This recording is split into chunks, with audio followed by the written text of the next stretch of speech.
Hello everyone, welcome to the channel. चल रही थी प्रॉपर्टीज ऑफ एल्केन।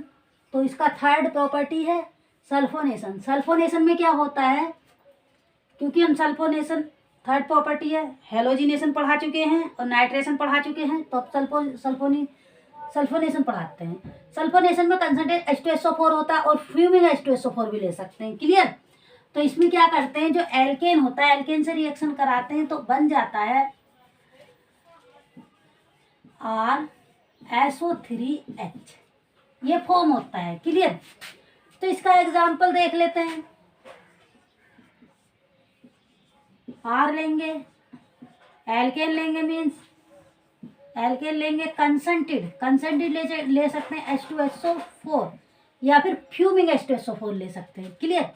इनकी रिएक्शन कराएंगे तो ये फॉर्म होगा HSO3H प्लस वाटर निकलेगा, सॉरी ये। क्लियर। जैसे कि इसका एक स्टेप से ब्रेक होता है और जो इसका इम्पोर्टेंट पॉइंट होता है वो होता है फर्स्ट नंबर पे इसका इम्पोर्टेंट पॉइंट है।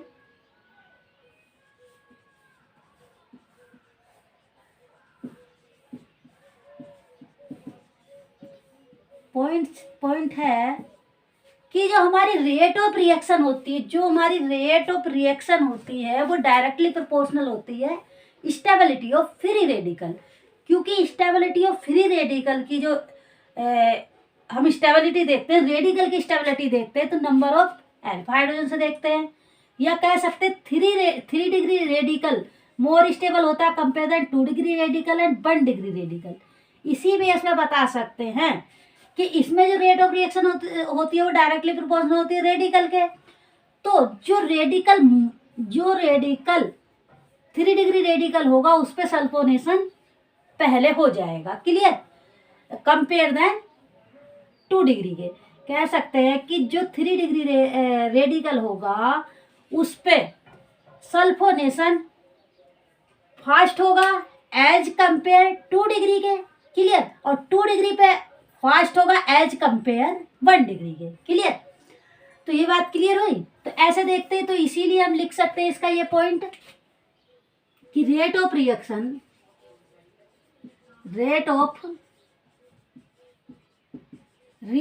डायरेक्टली प्रोपोर्शनल होती है stability of free radical.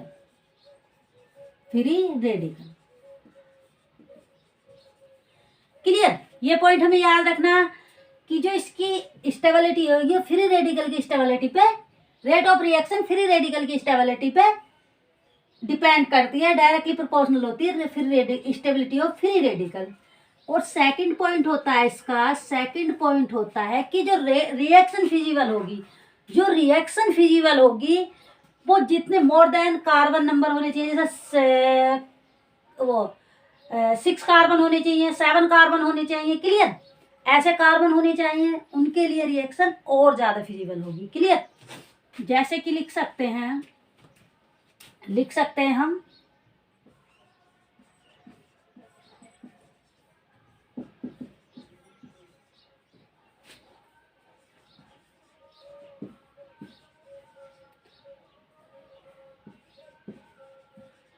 Van. तो ये एल्केन किस पे होगी, है वैन। तो रिएक्शन किस पे होगी, when alkane is having 6 more than 6 carbon atom. Alkane क्या होनी चाहिए,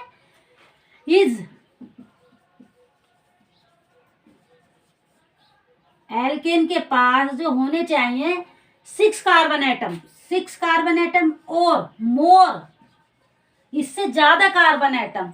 क्लियर। देन 6, सॉरी, तो क्या होना चाहिए, than 6 carbon atom carbon. Clear. तो इसे बता सकते हैं कि reaction is feasible when alkane is more 6 और मोर हैविंग 6 और more than 6 carbon atom. Clear. उसके लिए ये रिएक्शन फिजिबल होगी। और इसके बाद एक थर्ड पॉइंट है कि अगर एल्केन के पास 6 कार्बन एटम से कम कार्बन एटम है, 6 कार्बन एटम से कम कार्बन एटम है, तो वो रिएक्शन टर्सरी में ही फिजिबल होगी। क्लियर? टर्सरी में ही फिजिबल होगी। In case of the lower alkane लिख सकते हैं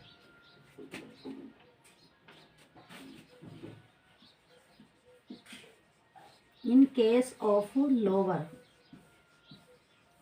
alkane, in case of lower alkane, तो क्या हो जाएगा, जो हमारी रिएक्शन होगी वो क्या हो जाएगी लोअर एल्केन में, इट इज ओनली फिजिबल, क्या है,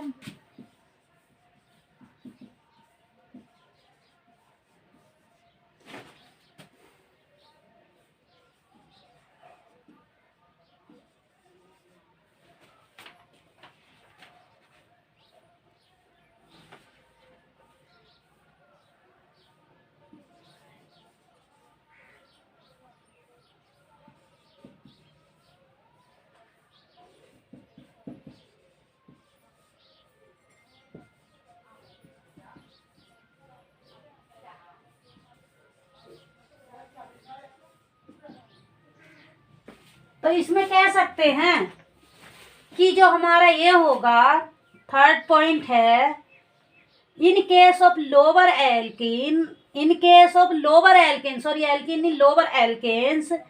it is only feasible when tertiary hydrogen is present. अगर हमारा टर्सरी हाइड्रोजन प्रेजेंट है, अगर हमारे पास टर्सरी हाइड्रोजन प्रेजेंट है, तब ये लोअर एल्केन के लिए फिजिबल होगी। और reaction is feasible alkane having more than 6 carbon. Clear? ये चीज याद रखनी, 6 कार्बन के लिए फिजिबल होगी, but in case of the lower alkane it is only feasible when the hydrogen atom is present. Clear? तो इसमें ये देखते हैं, अगला क्वेश्चन है हमारा, क्वेश्चन नंबर 1, जैसे कि ये दे रखा है, टर्सरी एल्केन है। क्लियर? टर्सरी एल्केन है, हमने इस पे कराया कंसंट्रेटेड H2SO4 से रिएक्शन। H2SO4 जब रिएक्शन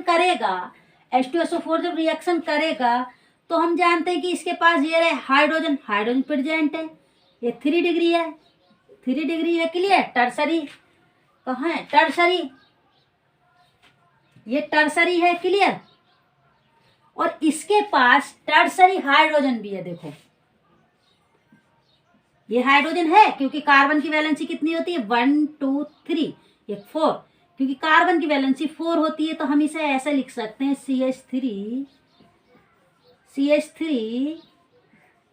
CH3 और ये एक हाइड्रोजन। क्लियर? तो इसका मीन्स है कि इसके पास क्या है, अगर लोअर एल्केन होती है, ये लोअर एल्केन है, तो इसके पास क्या है, टर्सरी हाइड्रोजन होना चाहिए, तो टर्सरी हाइड्रोजन भी हमारा प्रेजेंट है। क्लियर? यह बताया है कि इस वाले पॉइंट पे, in case of the lower alkane it is only feasible when the tertiary hydrogen is present. तो देखो ये लोअर एल्केन है, बट टर्सरी हाइड्रोजन भी इसमें प्रेजेंट है, क्योंकि कार्बन की वैलेंसी 4 होती है, 1 2 3, लेकिन एक हाइड्रोजन से है, तो कितना हो गया, 4 हो गया। तो इस पे ये इजीली रिएक्शन कर सकता है, या कह सकते हैं कि सल्फोनेशन हो सकता है। क्लियर? तो इस पर सल्फोनेशन हो जाएगा।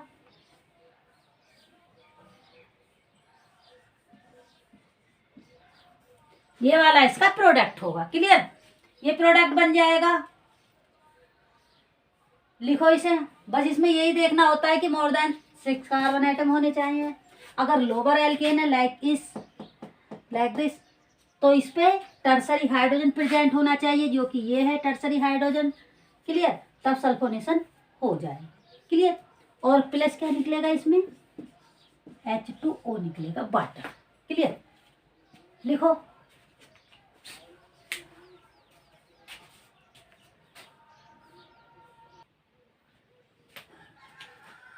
अगला है एरोमेटाइजेशन। एरोमेटाइजेशन में क्या होता है, हमें याद रखने होते हैं कि क्या क्या लेना है इसमें एरोमेटाइजेशन में। Cr2O, क्लियर, Cr2O3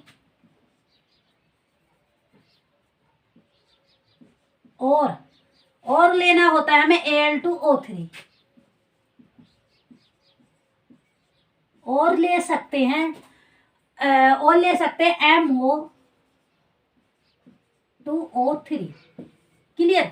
ये ले सकते हैं, इनमें से कोई सा भी ले सकते हैं, चाहे इसे ले लें हम, चाहे इसे ले लें, चाहे इसे ले लें। ये क्या कराएगा, एल्केन रिंग को एरोमेटिक रिंग में कन्वर्ट कर देगा, क्लियर। ये वाला प्रोडक्ट बना देगा। इसके लिए number of carbon atom alkane में 6 प्रेजेंट होने चाहिए, मिनिमम 6, 7 हो सकते हैं, 8 हो सकते हैं, 9 हो सकते हैं, क्लियर। लेकिन मिनिमम कितने होने चाहिए, मिनिमम 6, मैक्सिमम कितने भी हो सकते हैं, एरोमेटाइजेशन हो जाएगा, क्लियर। तो जैसे कि एक एग्जाम्पल है, एरोमेटाइजेशन के लिए हमें एग्जाम्पल लेना होगा, कार्बन कितने लेने होंगे, 6 लेने होंगे। तो यहाँ पे ले लेते हैं एग्जाम्पल नंबर 1, 1 2 3 4 5 6, 1 2 3 4 5 6। तो मिनिमम नंबर कितने होने चाहिए, 6 होने चाहिए। अगर इनमें से किसी भी रिएजेंट की प्रेजेंस होगी, चाहे इसकी हो, चाहे इसकी हो, चाहे इसकी हो, तो ले लेते हैं Cr2O3। तो ये क्या करा देगा, चलो सभी लिख लेते हैं, और Al2O3 और MO2O3, इनमें से जो भी होगा वो क्या कराएगा, एरोमेटिक रिंग बना देगा। तो इस एरोमेटिक रिंग को क्या बोलते हैं, बेंजीन, क्लियर। रिंग एरोमेटिक है और रिंग है एरोमेटिक भी है। रिंग एरोमेटाइजेशन का मीन्स क्या होता है, एरोमेटिक होनी चाहिए और रिंग होनी चाहिए, क्लियर। एरोमेटाइजेशन का, क्योंकि एरोमेटिक जो कंपाउंड होते हैं वो क्या होते हैं, एरोमेटिक जो कंपाउंड होते हैं, जो एरोमेटिक होते हैं, एरोमेटिक होने चाहिए प्लेनर होने चाहिए, नंबर 1। नंबर 2, 4n+2 रूल को फॉलो करने चाहिए। इधर फ्रैक्शन नहीं आना चाहिए। जैसे कि हम बेंजीन रिंग लेते हैं, ये बेंजीन रिंग है, इसका ले लेते हैं, ये बेंजीन रिंग है, तो इसे बताते हैं एरोमेटिक है नॉन एरोमेटिक। देखो 4n+2 हो गया, कितने पाई बॉन्ड है, एक पाई बॉन्ड में कितने इलेक्ट्रॉन होते हैं, 2 होते हैं, 2 इलेक्ट्रॉन प्रेजेंट होते हैं, क्लियर। 2 इलेक्ट्रॉन प्रेजेंट होते हैं, वन बॉन्ड में कितने इलेक्ट्रॉन होते हैं, 2। इसमें कितने बॉन्ड है, 1 2 3 पाई बॉन्ड है, और 3 डबल बॉन्ड है, तो इसका मीन से कितने इलेक्ट्रॉन है, 2 4 6। तो कितने इलेक्ट्रॉन है, 6 इलेक्ट्रॉन है। 6 इधर लिख लेंगे और इधर लिखेंगे 4n=2। ये प्लस में होगा तो इधर माइनस में जाएगा, 6 - 2, क्लियर। और ये इंटू में है तो ये डिवाइडेशन में जाएगा, तो n= हो जाएगा। इसमें से इसे सब्ट्रैक्ट करेंगे तो 4 बचेगा, 4y, और ये वाला जो 4 है इंटू में है तो डिवाइडेशन में जाएगा, ये वाला इसके डिवाइडेशन में जाएगा ऐसे, और n= कितना आ जाएगा, 1। इसे डिवाइड कर देंगे तो 1 आ जाएगा। तो इसका मीन से ये फ्रैक्शन नहीं है, फ्रैक्शन हमें नहीं फाइंड हुआ, तो इसीलिए क्या हुआ, ये एरोमेटिक है। ये क्या, एरोमेटिक प्रोडक्ट है, क्लियर। ऐसे ही अगला कोई भी ले लेते, कोई भी एग्जांपल। जैसे ये है हमारे पास नेफ्थलीन, ये है हमारे पास। तो इसमें देखेंगे, इसमें लगाएंगे 4n+2 = 0। देखो एक इलेक्ट्रॉन में कितने, एक बॉन्ड में कितने इलेक्ट्रॉन होते हैं, 2 होते हैं, एक डबल बॉन्ड में, एक पाई बॉन्ड में। तो पाई बॉन्ड कितने, 1 2 3 4 5 है, तो इसका मीन्स 10 इलेक्ट्रॉन है। 5 बॉन्ड है, 5 पाई बॉन्ड है, पाई बॉन्ड = कितने, 5, और इलेक्ट्रॉन कितने = 10, क्लियर। एक बॉन्ड में 2 इलेक्ट्रॉन होते हैं, तो इसमें रखेंगे 4n+2 = कितने, 10 इलेक्ट्रॉन, और 4n = हो जाएगा 10, और ये वाला इधर प्लस में है तो इधर माइनस में जाएगा, तो 2 हो जाएगा। 4n = 8 बचा, यहाँ से 10 में से 2 गए, 8 बचा, और ये वाला हमारा इंटू में 4n के, तो ये किस में जाएगा, डिवाइडेशन में जाएगा, क्लियर। इसके डिवाइडेशन में जाएगा, सॉरी यहाँ पे 4 हो जाएगा। 4 कितने बार जाएगा? 2 बार। तो n इजिकल टू कितना आ जाएगा? 2। इसका मीन से ये भी एरोमेटिक है। क्या ये भी एरोमेटिक? यहाँ पे क्या होना चाहिए कि फ्रैक्शन में नहीं आना चाहिए। यहाँ पे ये वैल्यू n की वैल्यू फ्रैक्शन नहीं आनी चाहिए। n की वैल्यू फ्रैक्शन नहीं होनी चाहिए। अगर फ्रैक्शन होगी तो एरोमेटिक नहीं होगा। अगर फ्रैक्शन में आएगी तो एरोमेटिक नहीं होगा। अगर फ्रैक्शन में नहीं है तो एरोमेटिक है। फ्रैक्शन में है, अगर फ्रैक्शन में है तो एरोमेटिक नहीं होगा। अगर फ्रैक्शन में नहीं है तो एरोमेटिक है। तो ये वाला भी क्या है? एरोमेटिक। ये वाला भी क्या है? एरोमेटिक। चाहे वैल्यू इवन हो चाहे ओड हो, बट फ्रैक्शन नहीं होना चाहिए। अगर फ्रैक्शन होगा तो हमारा एरोमेटिक नहीं होगा। फ्रैक्शन है तो एरोमेटिक है। क्लियर? सॉरी, फ्रैक्शन होगा तो एरोमेटिक नहीं होगा।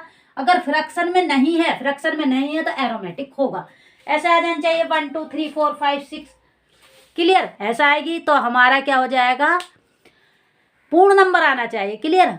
तो अगर फ्रैक्शन आएगा तो हमारा एरोमेटिक नहीं होगा। फ्रैक्शन नहीं होगा तो हमारा एरोमेटिक होगा। क्लियर? तो ये चीज होती है एरोमेटाइजेशन में। और अगला एग्जाम्पल इसका देख लेते हैं, इसे हटाते हैं। अगला एग्जाम्पल यहाँ पे लिख लेते हैं, एग्जाम्पल नंबर 2। क्वेश्चन ही लिख लेते हैं या एग्जाम्पल लिख लेते हैं, एग्जाम्पल नंबर 2। 7 कार्बन ले लेते हैं। 1 2 3 4 5 6 7। 1 2 3 4 5 6 7 8 हो रहा है। 7 है। अब इसकी रिएक्शन किससे कराएंगे? Cr2O3, या फिर ले सकते हैं Al2O3, या फिर ले सकते हैं और में MO2O3। इनमें से किसी को भी ले सकते हैं। तो ये क्या बनाएंगे? इस रिंग को एरोमेटिक करा देंगे। तो यहाँ पे क्या आ जाएगा? एक मिथाइल एक्स्ट्रा है, 6 तो रिंग बनी, और एक मिथाइल एक्स्ट्रा बच रहा तो इसे क्या यहाँ पे लगा देंगे। इसके बाद क्या होगा? पैरा बनेगा। इसके बाद क्या होगा? पैरा बनेगा। पैरा पोजीशन पे आएगा। लिखो।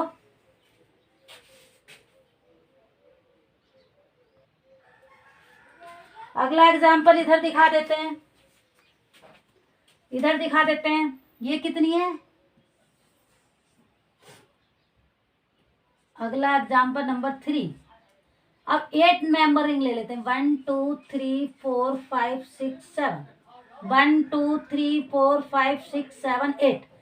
अगर इसकी रिएक्शन कराएंगे Cr2O3 या फिर Al2O3 या फिर MO2O3, इससे रिएक्शन कराएंगे तो ये क्या करेगा? एरोमेटाइजेशन करेगा। तो यहाँ पे आ जाएगा CH3, एक यहाँ पे आ जाएगा। इसके बाद आगे लेते हैं तो ऑर्थो पे आ जाएगा। क्लियर? इसके बाद आगे लेते हैं तो ऑर्थो पे आ जाएगा। क्लियर? इसकी सारी पोजीशन फिल हो जाएंगी। और जब ऑर्थो पैरामेटा सारी पोजीशन फिल हो जाती हैं तो फिर यहाँ पे आना स्टार्ट हो जाएगा। क्लियर? यहाँ पे आना स्टार्ट हो जाएगा रिंग से बाहर की साइड। क्लियर? तो ये होता है हमारा एरोमेटाइजेशन। एरोमेटाइजेशन में हम इतना पढ़ते हैं। आगे देखते हैं अगली प्रॉपर्टी। लिखो।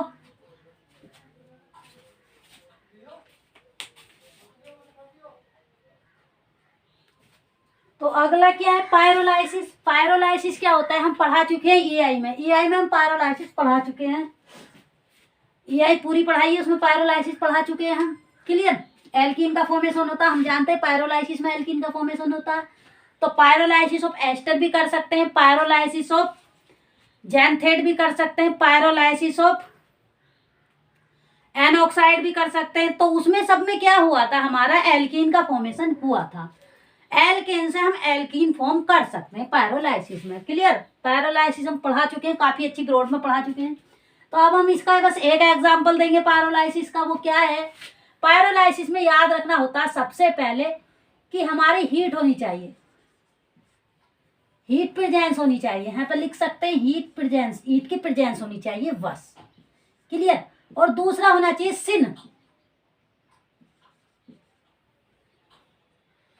सिन हाइड्रोजन होना चाहिए। क्लियर? सिन हाइड्रोजन होना चाहिए जो हमारा रिमूव होगा पायरोलाइसिस में। जो ग्रुप रिमूव होता है, जो ग्रुप रिमूव होता है उसमें सिन हाइड्रोजन होना चाहिए। क्लियर, सिन हाइड्रोजन होना चाहिए। क्लियर, जैसे कि हम देख लेते हैं, देखो यहाँ पे तो बस एक एग्जाम्पल, क्योंकि मैं पढ़ा चुकी हूँ इसे, तो इसमें ज़्यादा नहीं पढ़ाऊंगी, आप उस लेक्चर को देख लेना तो मिल जाएगा। क्लियर, तो इसमें क्या होता है कि अगर हम हीट की प्रेजेंस लेते हैं, हाँ पढ़ा चुकी हूँ, ईआई में पढ़ा चुकी हूँ, pyrolysis of ester, pyrolysis of xanthate, pyrolysis of sulphur, हाँ पायरोलाइसिस ऑफ एनॉक्साइड, पिछला लेक्चर देख लेना। ठीक है, हाँ तो क्या होता है ये RH, मतलब एल्केन लेंगे, उसे हीट कराएंगे तो क्या हो जाएगा, एल्कीन का फॉर्मेशन हो जाएगा। क्या होगा, एल्कीन, एल्कीन फॉर्म होगी। एल्केन से एल्कीन फॉर्म कर सकते हैं पायरोलाइसिस में। क्लियर, बस ये चीज याद रखनी होती है हमें। और इसके बाद होता है, इसका एग्जाम्पल देख लेते हैं। एग्जाम्पल यहाँ लेंगे CH3, क्योंकि एल्कीन बनाने के लिए number of carbon atom minimum 2 होने चाहिए। क्लियर, मिनिमम 2 होने चाहिए, ये चीज भी हम बता चुके हैं। एल्कीन के जब हाइड्रोकार्बन स्टार्टिंग किया है उसमें बता चुके हैं। क्लियर, जब हम इसे हीट करेंगे तो इसमें क्या हो जाएगा, इसमें हो जाएगा CH double bond CH2। Clear, ये हो जाएगा, तो ये हो जाएगा, ये होता है पायरोलाइसिस, मीन्स कि एल्कीन का फॉर्मेशन होता है। ये क्या हमारी एल्केन, ये क्या हमारी एल्कीन। इसका जनरल फॉर्मूला होता है CnH2n+2, इसका होता है CnH2n। क्लियर, और देखो इसमें मिनिमम कार्बन नंबर 2 होने चाहिए। ये वाली n की वैल्यू मिनिमम कितनी होनी चाहिए, 2 होनी चाहिए। 2, 3, 4, 5, 6 हो सकती है।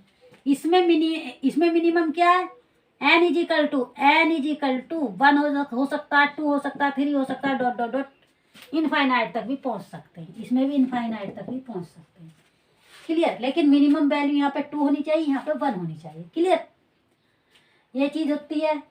तो ये होता है हमारा क्या, पायरोलाइसिस ऑफ एल्केन। कितनी लंबी चेन लेंगे, एल्केन से एल्कीन बनाएंगे, बस ये याद रखना।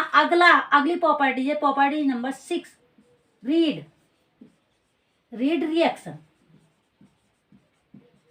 इसमें क्या होता है, इस प्रॉपर्टीज में हमें रीड रिएक्शन में हमें क्या करना होता है, जो रीड रिएक्शन होती है उसके लिए हमें करना होता है कि हमें मिलना चाहिए SO2Cl2। क्लियर, ये अगर होगा तो हमारा क्या बनेगा, एल्केन से alkyl halide. Alkyl halide form होगा। एल्केन से हम एल्किल हैलाइड फॉर्म कर सकते हैं। प्लस क्या होना चाहिए, एल्केन होना चाहिए। क्लियर, ये चीज हमें याद रखनी है। इसके बाद अगर गिवन है हमें एल्केन तो हम एल्किल हैलाइड बना देंगे। इसकी प्रेजेंस होनी चाहिए SO2Cl2 की। क्लियर, एग्जाम्पल देख लेते हैं। एग्जाम्पल है RH इजिकल टू SO2Cl2। तो ये क्या करेगा, इस H को हटाएगा और यहाँ पे Cl2 ला देगा, Cl2। ये क्या हमारा एल्किल हैलाइड। और इसका जो एग्जाम्पल है सॉरी क्वेश्चन है ये। तो यहाँ पे जो रिएक्शन होगी तो इसका प्रोडक्ट होगा ये वाला, ये इसका मेजर प्रोडक्ट होगा। क्लियर, इधर लिख देते हैं। क्लियर, ये इसका लास्ट है। फिजिकल प्रॉपर्टीज हम इतना ही पढ़ाएंगे। 6 पे जो फिजिकल प्रॉपर्टीज पढ़ाएंगे एल्केन की, इसके बाद हम एल्कीन स्टार्ट करेंगे। क्लियर, लिखो इसे।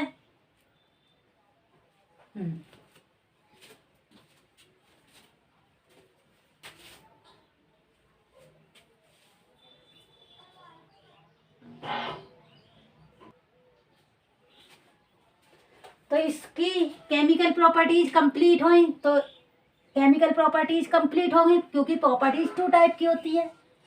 नंबर 1 में होता है फिजिकल,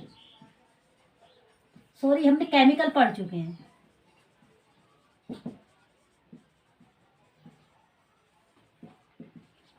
प्रॉपर्टी सेकंड में क्या है, फिजिकल प्रॉपर्टी।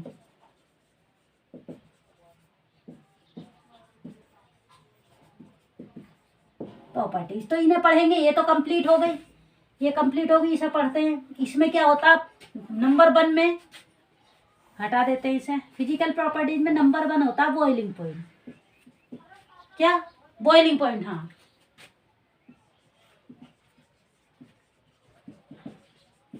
बॉइलिंग पॉइंट क्या होता है, सबसे पहले लिखेंगे बॉइलिंग पॉइंट। बॉइलिंग पॉइंट क्या होता है, बॉइलिंग पॉइंट डायरेक्टली प्रोपोर्शनल होता है मॉलिक्यूलर वेट के।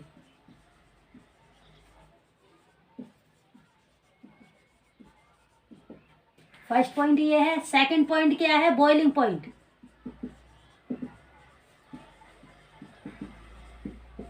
इनवर्सली प्रोपोर्शनल होता है ब्रांच के। इनवर्सली प्रोपोर्शनल होता है ब्रांच के।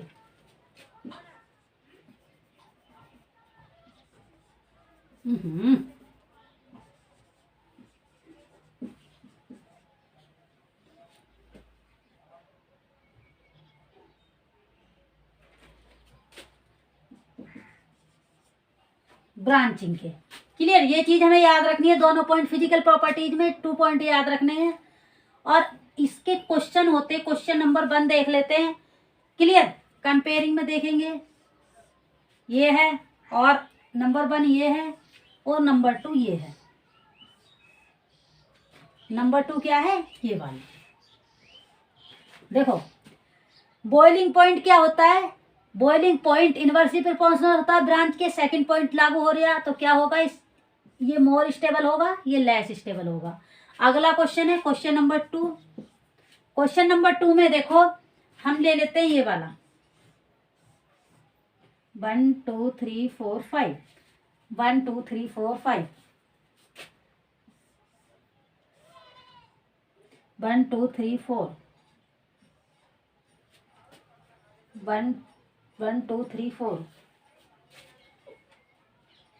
क्लियर, ये हो जाएगा। और अगला ले लेंगे हम, ये टेट्राहेड्रल बनाएंगे, कार्बन टेट्राहेड्रल होता है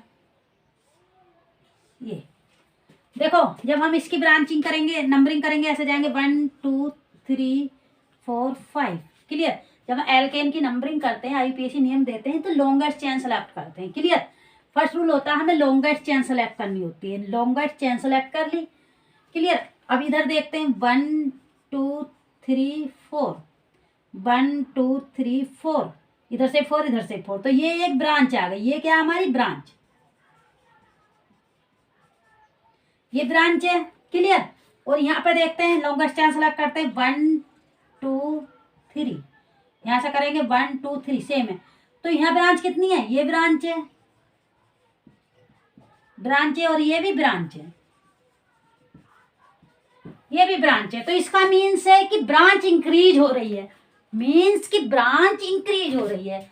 इस वाले क्वेश्चन में ब्रांच इंक्रीज हो रही है। यहाँ पे कोई ब्रांच नहीं, ब्रांच 0 है। यहाँ पे 0 ब्रांच, यहाँ पे 1 ब्रांच, यहाँ पे 2 ब्रांच। लिख सकते हैं यहाँ पे ब्रांच कितनी है, B is equal to branch. Branch कितनी है, 0। यहाँ पे ब्रांच है। ब्रांच कितनी है, 1, यहाँ पे ब्रांच है, ब्रांच 2। तो इसका मीन्स है जब ब्रांच इंक्रीज होती है, हाँ सॉरी रॉन्ग हो गया, ये वाला क्वेश्चन रॉन्ग हुआ, सॉरी। ब्रांच क्या होती है, इनवर्सली प्रोपोर्शनल होती है। क्लियर, ये बॉइलिंग पॉइंट इनवर्सली प्रोपोर्शनल होता है ब्रांच के। तो इसका मीन्स इसकी स्टेबिलिटी ज्यादा होगी। ये क्या है, stability order, boiling point order, boiling point का ऑर्डर है, सॉरी बॉइलिंग पॉइंट का ऑर्डर है। तो बॉइलिंग पॉइंट इनवर्सली प्रोपोर्शनल होता है ब्रांच के। यहाँ पे भी देखो बॉइलिंग पॉइंट इनवर्सली प्रोपोर्शनल होता है ब्रांच के। तो स्टेबिलिटी सॉरी बॉइलिंग पॉइंट इसका ज्यादा होगा और इसमें इसका ज्यादा होगा। क्लियर, क्योंकि यहाँ पे 0 ब्रांच है, तो ब्रांच जब 0 है तो इनवर्सली प्रोपोर्शनल है, तो ये इसका बॉइलिंग पॉइंट ज्यादा होगा। और यहाँ पे देखो यहाँ पे 1 ब्रांच है और इसमें 0 ब्रांच है, तो इसमें इन दोनों में कंपेयर करेंगे तो इसका ज़्यादा होगा।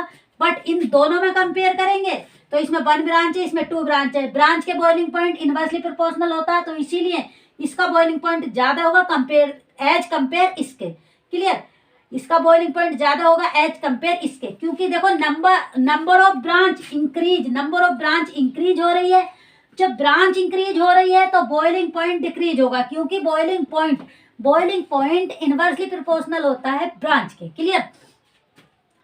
तो यहाँ पे क्या है, ये वाला जो है इसका बॉइलिंग पॉइंट ज़्यादा होगा एज कंपेयर इसके, और इसका बॉइलिंग पॉइंट ज़्यादा होगा एज कंपेयर इस वाले के। क्लियर? तो ये इसके आंसर होते हैं। क्लियर? फिजिकल प्रॉपर्टी जिसकी कंप्लीट हो गई। एल्केन का IUPAC और लिखा देंगे, IUPAC स्टार्ट करेंगे कल से। Clear? Preparation and properties complete हो गई। अब देखते हैं, लिखो इसे। अगर मॉलिक्यूलर वेट में देखना है तो जिसका मॉलिक्यूलर वेट ज़्यादा होगा उसका ही बॉइलिंग पॉइंट ज़्यादा हो जाएगा। क्लियर? जिसका boiling point increase molecular weight increase, या molecular weight increase boiling point increase हो जाएगा।